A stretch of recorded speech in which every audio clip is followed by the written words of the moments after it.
നിങ്ങളുടെ favourite shows ഇനി ഒരിക്കലും മിസ്സാവില്ല. ഇപ്പോൾ C5 കാണും നിങ്ങളുടെ ഫേവറേറ്റ് ഷോസ് തികച്ചും സൗജന്യമായി. അന്വേഷിക്കാനുള്ള കാര്യങ്ങളൊക്കെ നടക്കുന്നുണ്ട്. ഒരിക്കൽ അവന്റെ ജീവിതത്തില് സംഭവിക്കാൻ പാടില്ല എന്ന് വിചാരിച്ച എന്തോ ഒന്ന് അത് നടന്നിട്ടുണ്ട്. അവന്റെ മനസ്സ് വല്ലാതെ വേദനിച്ചിട്ടുമുണ്ട്. എന്താ മോളെ കേൾക്കുന്നേ? എന്താ വാസ്തവം? ഞാനായിട്ട് ഇറങ്ങിപ്പോരാൻ തീരുമാനിച്ചൊന്നുമല്ല.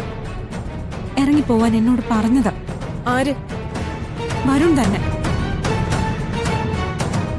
ആഭരണങ്ങൾ എടുത്തതും എന്നെ ഏൽപ്പിച്ചതും വരുൺ തന്നെ. അങ്ങനെ നിങ്ങൾ തമ്മിൽ എന്തെങ്കിലും പ്രശ്നങ്ങൾ ഉണ്ടെങ്കിൽ അവിടെയുള്ള കാരണവന്മാരോട് പറയണ്ടേ? ഞങ്ങളെ വിളിച്ചു പറയണ്ടേ? അല്ലാതെ ഞാൻ ഇവിടെ നിൽക്കുന്നത് ബുദ്ധിമുട്ടാണെങ്കിൽ പറഞ്ഞാ മതി. ഞാൻ എങ്ങോട്ടെങ്കിലും പോയിക്കോളാം. പോയിക്കോ, എങ്ങോട്ട് വേണമെങ്കിലും ഇറങ്ങി പോയിക്കോ. ഈ കുടുംബത്തിനെ ഇങ്ങനെ ദഹിപ്പിക്കുന്നതിന് നല്ലത് എന്നേക്കുമായി നീ എങ്ങോട്ടെങ്കിലും പോകുന്നതാ. ദേവാ, മടുത്തിട്ട അമ്മ കടം കയറി മുടിയാറായി കിടന്ന ഉറക്കം കിട്ടുന്നില്ല. എന്നിട്ടും പിടിച്ചു നിന്നത് ഇവളെങ്കിലും സുഖമായി ജീവിക്കുമെന്ന പ്രതീക്ഷ ഉണ്ടാ. ഇപ്പൊ അതും തകർന്നില്ലേ? മോളകത്തേക്ക് പോ, ചെല്ല്.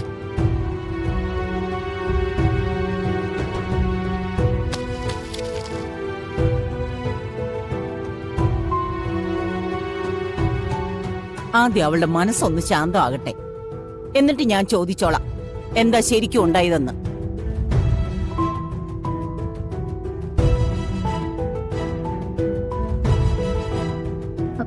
അച്ഛാ, അച്ഛൻ പേടിക്കല്ലേ.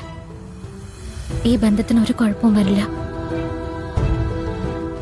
നന്മയുള്ള പ്രാർത്ഥനകൾ ദൈവം സ്വീകരിക്കും മോളെ.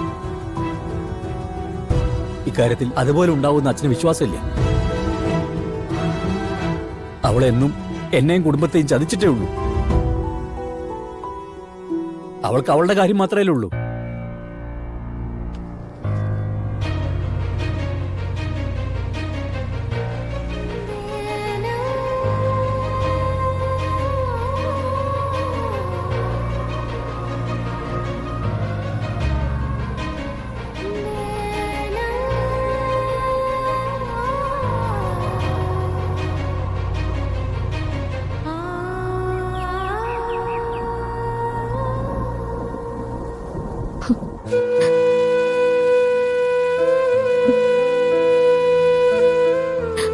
ഭഗവാനെ, വരുണിന്റെ അമ്മയോട് വരുണിനെ എങ്ങനെയെങ്കിലും കണ്ടെത്തിക്കൊണ്ടുവരാന്ന് ഞാൻ വാക്ക് പറഞ്ഞതാ.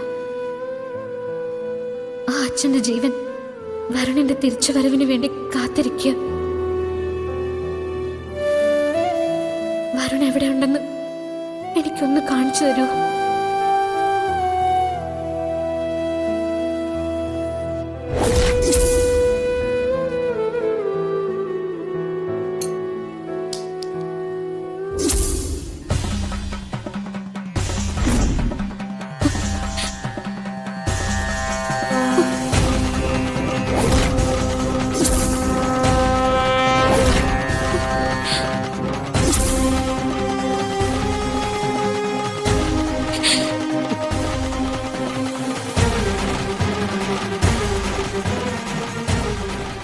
കൃഷ്ണ, സമാധാനായി. വരുൺ അങ്ങയുടെ സന്നിധിയിൽ തന്നെ ഉണ്ടല്ലേ? അത് തന്നെയല്ലേ എന്നെ കാണിച്ചത്?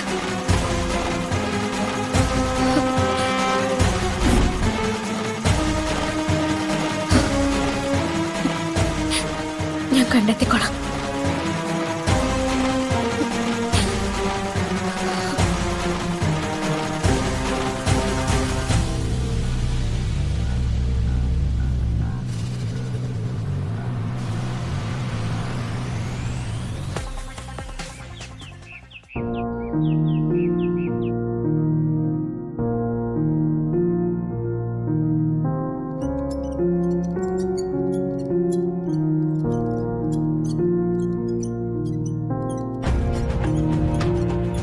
മുത്തശ്ശി, ഞാനിവിടുത്തെ ആരാ? ആർക്കും ഉപകാരമില്ലാതെ വീൽ ചെയറിലിരിക്കുകയാണെങ്കിലും ഞാനിവിടുത്തെ മൂത്ത മകനല്ലേ. എന്താ മോനെ നീ ഇങ്ങനെയൊക്കെ പറയുന്നേ? അച്ഛനെ ഹോസ്പിറ്റലിൽ കൊണ്ടുപോയപ്പോൾ കൂടെ പോകണമെന്ന് എനിക്ക് ആഗ്രഹമുണ്ടായിരുന്നു. പക്ഷെ ഞാൻ അവിടെ ചെന്നാലും മറ്റുള്ളവർക്ക് ബാധ്യത ആകല്ലേ ഉള്ളൂ. എൻ്റെ ഗതികേട് അതാണല്ലോ. പക്ഷെ വരുണിനെ കാണാനില്ലെന്ന കാര്യം എന്നോടെന്തിനാ മറച്ചു വെച്ചേ? ഈ വീട്ടിലെ ബാക്കി എല്ലാവർക്കും ആ കാര്യം അറിയാം. അത്രയ്ക്ക് തരംതാണ് പോയ മുത്തശ്ശി ഞാൻ. മോനെ, അതുകൊണ്ടൊന്നുമല്ല. വരുണിന്റെ കാര്യം അറിഞ്ഞാല് നീ വിഷമിക്കുമെന്ന് ഇവിടെ എല്ലാവർക്കും അറിയാം. അങ്ങനെ നിനക്കും കൂടി ഒന്ന് വരില്ലേന്ന് കരുതിയിട്ടാ. വേണ്ട മുത്തശ്ശി, ഇപ്പൊ എന്നെ സമാധാനിപ്പിക്കാൻ വേണ്ടി ഒന്നും പറയണ്ട.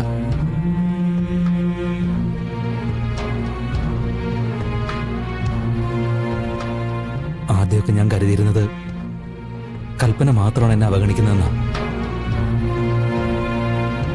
ബാക്കി എല്ലാരും ചേർത്ത് പിടിക്കുന്നുണ്ടല്ലോ എന്ന് ഞാൻ സമാധാനിച്ചിരുന്നു. ഇപ്പൊ ആ പ്രതീക്ഷ എനിക്ക് പോയി. എന്നെ അവഗണിച്ചോ, കുറ്റപ്പെടുത്തിക്കോ, പക്ഷെ ചെറിയച്ഛനോട് പറഞ്ഞ് അവനെ എങ്ങനെയെങ്കിലും ഒന്ന് കണ്ടുപിടിക്കണം.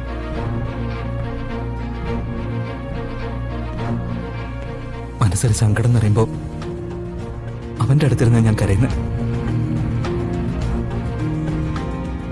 അവൻ എനിക്ക് അനിയനുമല്ല, കൂട്ടുകാരനുമല്ല, അതിനൊക്കെ മുകളില ദൈവത്തിന്റെ തൊട്ടടുത്ത ആരുമാണ്. അന്വേഷിക്കാനുള്ള കാര്യങ്ങളൊക്കെ നടക്കുന്നുണ്ട്. ഒരിക്കൽ അവന്റെ ജീവിതത്തില് സംഭവിക്കാൻ പാടില്ല എന്ന് വിചാരിച്ച എന്തോ ഒന്ന് അത് നടന്നിട്ടുണ്ട്. അവന്റെ മനസ്സ് വല്ലാതെ വേദനിച്ചിട്ടുമുണ്ട്. അവൻ അങ്ങനെ നമ്മളെ വിട്ട് ഒരിടത്തും പോവില്ലടാ, തിരിച്ചു വരും.